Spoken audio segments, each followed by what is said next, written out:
Our next guest is a modern-day Renaissance man referred to as the real estate czar. He sells oceanfront properties worth millions of dollars. He acts, he runs ultramarathons, and he's also a best-selling author. That's all a far cry from where he started. Kicked out of school, serving time in juvie, then on the streets. Frank McKinney joins us with his story and his latest book, Aspire. Good morning. Deborah, you know what? I wish you were here with me today. I'm coming to you live from my oceanfront treehouse office in Delray Beach. Okay, I wish I was with you today too. Of course, the problem is if I was with you, I probably would never leave. Growing up for you, you had this kind of modeled childhood. Grew up on a farm in Indiana, the oldest of 6 kids. Your father was a gold medal Olympian, grandfather professional football player. You were a top-ranked tennis player. What went wrong? You know, to live an extraordinary life, you must resist an ordinary approach. And what I did as a teenager was very self-destructive. I took all the talents that God had given me and I tossed them out the window to pursue this life of juvenile delinquency, which landed me in juvenile detention 7 times before I was 18. But you know what, Deborah? I took out that eraser of life, like that metaphorical eraser of life, turned around to the chalkboard of life, and I erased what was. And I hopped on a plane with a $50 bill, a one-way plane ticket out of Indiana. I landed in Palm Beach. Going from a farm in Indiana to Palm Beach is culture shock. And back in the day, there was a show on TV called Lifestyles of Rich and Famous. And I saw people living it for real. I wanted a piece of it, but how? I had no education, no contacts, no network, no money. But over time, I developed my professional highest calling, which was a tennis pro first. And then ultimately I got into real estate about 30 years Frank, ago. One of the things you did when you got a job, you got a job and you're at a country club and you saw the rich and famous come in all the time. And you asked them, how did you get there? Yeah, so I couldn't go to college with a 1-point GPA. There was no college for me. There wasn't even a community college. So I picked the brain of the ultra wealthy that I was teaching tennis to, asking them that question, Deborah, how did you get to live this lifestyle as a rich and famous? And the answer that I heard more often than not after their 9 to 5s was they took their discretionary income and invested in real estate. And so in 1987, I bought my first crack house, fixed it up, sold it, and made $7,000. And from there, we built some of the most beautiful houses on the ocean that you'll see in the world. Yeah, when you bought that crack house, you flipped the property is what you did. You know what? The word flip was only used in gymnastics when I got started. It wasn't even a thing in the late 80s, but that's exactly what I did. I bought it. I made it the nicest little crack house on the block. I flipped it and made $7 grand. And man, it could have been monopoly money. I was so proud of what I had done. There's a whole lot between, you showing up as a groundskeeper at the country club and asking advice and actually getting this done. So I'm going to ask you this question. It's oftentimes asked, is an entrepreneur born or made? Did your circumstances make you discover what you really had? 100% entrepreneurs are made. I had to kill the person I was born to be to become the person I wanted to be. The whole thesis of my book is how to create your own reality and alter your DNA.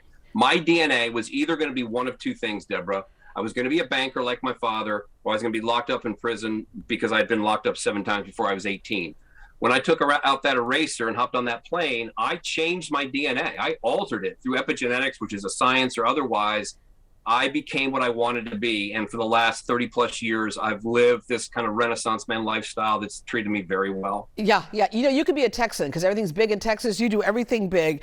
You have architectural masterpieces where you jumped out of a helicopter to unveil that. You have all kinds of beauty. Like here's the video of this right here. Tell us about this.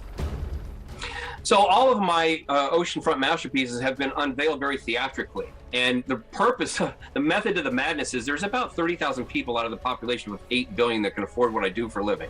So I don't come with the house, right? I have to put on a show to get people who can afford the house to get there, to come to that house. You can dislike the hair, you can dislike the theatrics, but boy, oh boy, when those realtors get on the phone and say, you got to come see this house to their ultra wealthy clients, they're walking in the door on a Tuesday, Deborah, these clients, these wealthy people, and they're sleeping there on a Friday. Wow. All right. The great thing about your book is that if people don't like who they are or where they are, you challenge them to aspire to do something more, to do something different. As you just said, create your own reality, but you don't have to change who you are. Yeah, I was very frustrated because I couldn't stay motivated. Motivation washes off and goes down the drain with the soap at night. Inspiration lasts about as long as a bad sunburn. You get sunburned 2 weeks later, it might dissipate. But I'll tell you what, aspiration can alter your DNA. And so I do a post-mortem of my career, even though I'm not dead yet. I find that almost otherworldly desire to accomplish something high and great with your purpose, not your passion. Passion is an overused word. I can have passion for chocolate, and it ain't good for me. My purpose was to be a real estate artist. Listen, I might look like I can sing or play an instrument or sculpt or paint. My artistry is three-dimensional that I build on that sun-drenched canvas right over my shoulder for the ultra wealthy. And since then, we've done 44 houses with an average selling price over $14 million on spec. And you keep challenging yourself. I mean, whatever opportunity comes your way, you take it. You're an ultra marathon runner. You competed in the world's toughest foot race. It's crazy the things that you do. Any challenge that comes your way, again, you mentioned how you can be, inspired for a moment, but you have to keep inspiring yourself to keep going. But another thing that you do is you give back. You understand what it's like to be homeless. You understand what it's like to be looked at as somebody who's stupid.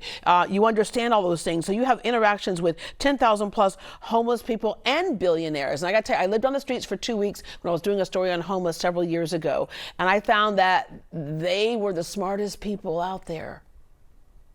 Deborah, I wish we had a whole segment we could do on this, because my Aspire book tour, I didn't just go to TV stations, radio stations, bookstores, and podcasts. I stopped at homeless shelters, soup kitchens, food pantries, juvenile detention centers. This is my 7th book. 4 of my 7 book tours, I've done this very thing. That's how I've met 10,000 homeless people.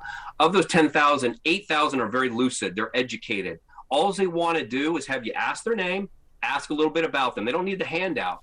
And so stopping at these homeless shelters and delivering this message, this aspirational message of hope, because when you experienced when you did this, your segment for the 2 weeks, they've lost everything. Yeah. And the last thing I want them to lose is hope. And what I just came off of, this Aspire book tour, was one of the top 5 experiences in my life, interacting again with over 2,000 homeless people, 27 shelters in 23 days in 24 cities. Yeah. They know what the problems are, and they can give you some answers to those problems, how we get out of that situation. All right, your Caring House Project, tell us about that.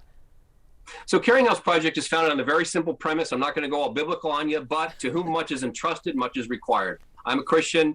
Luke 12:48 says that very passage. I was given a lot, 1.8 GPA, all these houses I built on speculation, 7 bestsellers.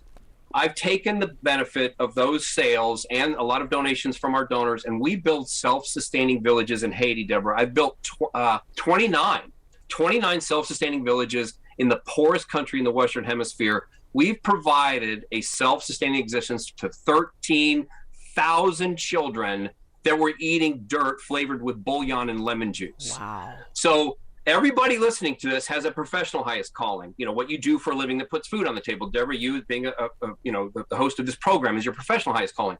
What is your spiritual highest calling? And I found mine about 20 years ago when we built our first village in Haiti, and that's my legacy. That's my purpose. Yeah. Well, amen to that. I love this book. Anybody experiencing any kind of doubt at all, when you read this book, you realize that sometimes the only thing holding you back can be yourself. Frank, thank you very much for joining us this morning. Thanks, Deborah. Take care, everybody. And thanks for writing this book. For more information on Frank McKinney and his book Aspire, visit greatdayhouston.com.